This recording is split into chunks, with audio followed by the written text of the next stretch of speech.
Welcome back. This is video just into the News Channel 36 newsroom. Right now you are looking at a pond near Morganton, which is in Burt County. You can hear a helicopter pilot right now. Right now investigators are searching it and the area all around it in connection with the disappearance of Zara Baker. We have a number of crews in the area. We will keep tabs on what's going on here and bring any information to you as soon as we get it. In other news, it's all up to the jury now. Both sides have rested in the case of a man charged with murdering a Charlotte airline worker, then leaving her burned body in the trunk of a car near Columbia, South Carolina. Theodore Manning is accused of killing Nikki McFadder. He admits he shot her, but says it was self-defense. He also says another woman, Kendra Goodman, was the one who thought up putting McFadder's body in the trunk of a car and setting it on fire. The jury is deliberating. We'll let you know if they do reach a verdict. Well, right now there are 5 more shining stars at the NASCAR Hall of Fame. We're going to take you to the hall for the ceremonies and some surprises.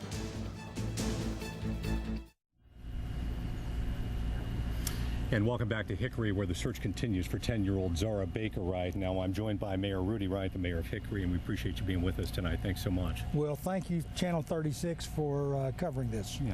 Well, let's talk about the impact of Zara's disappearance on this community.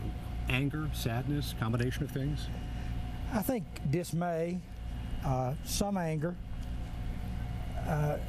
maybe remorse that some people say, did they do the right thing or do enough? Other people would say, if I were in the same situation, would I do the right thing? Would I do enough? If I had some suspicion of that a child needed help. Yeah. It's a balancing act, isn't it? Yes, it is. Well, you always want to preserve the family if the family can be preserved, and I learned that serving on the Children's Advocacy Center board and seeing the impact of tearing families apart. You really need to try to salvage the family units. Are the resources available in this community for children? I believe we have unique quantity and quality of resources from our Family Care Center, which provides housing for children within families, Family Guidance Center, which provides tremendous counseling resources,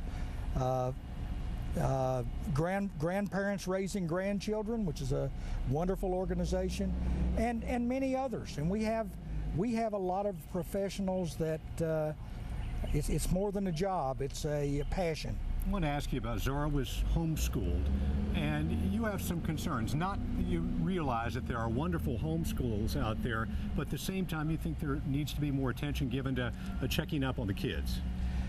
Well, the homeschooling units that I'm aware of are very loving families and very productive in terms of education. Sure. But when a child is taken out of public schools to become homeschooled, maybe that's a signal that we ought to follow up and make sure we know what's going on. Well, this is a gracious community, a welcoming community. We really appreciate you having us here and opening your community to us and being very gracious about it. You guys have been great. Thank you. All right, Mayor, thanks so much. Kelly, we're going to send it back to you in the studio. All right, Dave, thank you. It has been pretty sunny and dry for the most part, but that could change tonight. And Brad, you even said that we could see some frost in the future, huh? Yeah, the cold temperatures are returning, but we've got to get through the rain first. Obviously, it takes a cold front to cool us off, and that's the case tonight to our west. We've got a pretty powerhouse front that's kicking off storms all the way into the North Carolina mountains. Today ended up being a lot sunnier than I expected. We thought we'd have a little bit more of a cool air wedge, but ended up it kind of busted out there and we got more sunshine. But you can see the showers now developing and occasionally a thunder shower. There's still some heat out there and some instability out ahead of this main line. But as we go back to the west, here's our main frontal boundary. That's going to come through overnight tonight into tomorrow morning. You can see on the water vapor loop, there's our little low, there's the front, and we have dry air to our south, but the moisture is increasing rapidly here in the Carolinas. Here's how this will unfold. It's kind of a double-barreled system. The first one moves through. That'll move out through the overnight hours. Then tomorrow during the day, the second front, this is the big front. It'll cause very windy conditions. And then this system moves off the coast. It wraps up as a big coastal low up in New England, and that's going to kick up the winds out of the northwest as we go through the day on Friday and Saturday. But the bigger story is going to be the cold temperatures coming in for the weekend. Right now, it's not cold. It's actually quite warm for this time of year. We should be in the low 70s for an average high, but right now, most of us are in the mid and upper 70s, and the dew points, yeah, they're up there. We've been in the 30s and 40s for dew points most of the week. Now they're in the 50s and even some 60s, so there is a hint of humidity out there. That will allow for some showers to develop overnight into tomorrow as we go into the morning. morning hours. Notice the showers moving through. By 3 o'clock, a passing shower or a thunderstorm, and then everything sweeps out of here, and we open the floodgates to some autumn air. Get ready for some great temperatures. Tonight, though, we'll see some rain in the mountains, 50s for the most part tomorrow. Falling temperatures as the front moves through in the afternoon and becoming windy, especially by evening. Mid-50s here in the Piedmont. Good chance of rain overnight into the morning, but the second half of the day, skies will actually clear as that colder and drier air moves in.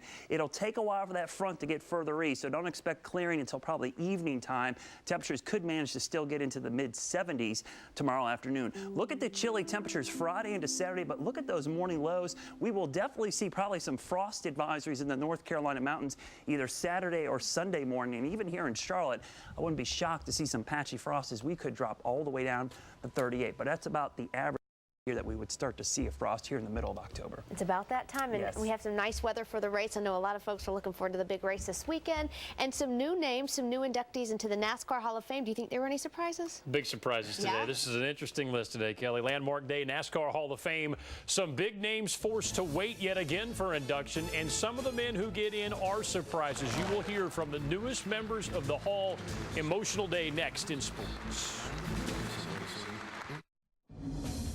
Second NASCAR Hall of Fame class defined by two things today. Clearly a salute to the men who built the sport, and this class comes with a surprise or two for the men who don't get in. David Pearson, the first name revealed today. Silver Fox's resume pretty simple. When he showed up and raced, he won. Second all-time, 105 wins, all on a limited schedule. Bobby Allison is next, tied for third on the all-time wins list. The leader of the famed Alabama gang enters the Hall, 3 Daytona 500 wins. Ned Jarrett enters the Hall, 2 Cup championships, 50 wins, all before he walked away in his early 30s. Amazing. Lee Petty joining the Hall of Fame class today, winner of the first ever Daytona 500, and the first man to win 3 Cup championships. And Bud Moore's name a surprise. Moore edging out more familiar names, some of the drivers. Tough to argue, though, with a war hero from Spartanburg, South Carolina, won championships as an owner and a crew chief. I feel real good about it, to tell you the truth. You know, I didn't know where I was going to be able to go in or not. You know, of course, I was told last year I was going in, but I didn't, you know. I just was really thrilled. You know, I was really trying to brace myself for not getting it in case that did happen. And to hear those words come across, what a thrill. I was dumbfounded, honestly. I didn't think I would make it this year. It's unbelievable, and I can't tell you how much this means to me and my family. Shocking, traumatic, upset, and I know there's going to be a lot of disappointment by a lot of people and their fans. At the same time, it just goes to show you with a Hall of Fame, you don't know what's going to happen. Big day today. Surprising also, Darrell Waltrip and Cale Yarborough forced to wait again to hear their names called at the Hall of Fame. Bye week for the Panthers serves up this today. The new receiver, Devin Thomas, explaining how his modeling career alienated his relationship with Redskins coach Mike Shanahan, and about all those young new faces at receiver. John Fox says, those aren't my decisions. Interesting day for the Panthers as well, and we'll be right back. And we are back here in Hickory and Union Square covering the disappearance of Zara Baker. We've been here all day really just finding out how this story that has touched the community, a larger community, has really impacted this town where Zara's family lived. Right now, investigators are draining a pond in Burke County. Greg Argos is live in Airstar 36 for us. Greg, what are you seeing there? Yeah, Dave, I can tell you, we've been up in the air here all afternoon, and I can tell you this is a very interesting development. We have fire crews from Burke County to take a live look here from Airstar 36. You can see them draining this small pond right here. That is a pump, that red device in the middle of the pond there. That is a pump right there, and it's spewing water to the right as I pan over here into the woods beside it. Now you see many investigators are standing by here waiting for this pond to drain. We don't know exactly what they're expecting to find or whether they're working on a tip, but I can tell you right here off of Heartland Road, this is the same piece of property where investigators have been searching for the last few days. I can tell you right now they have the pump into this small pond, and they have been draining it for the last 15 minutes or so. We are overhead here on Airstar 36, and of course, All right, we want to remind you about that vigil tonight for Zara Baker at East Hickory Baptist Church at 6:30 in just a few minutes here, 130 16th Street Southeast. We certainly appreciate the graciousness and the generosity of the folks here in Hickory under very difficult circumstances. And one of the things I think that I take away from spending time here is that while they didn't know this family well, they certainly could feel the compassion as parents of wanting to protect our children. So, and that there are many agencies here that are working to help children. All right. Latest on the investigation coming up tonight at 11. From all of us here, good night.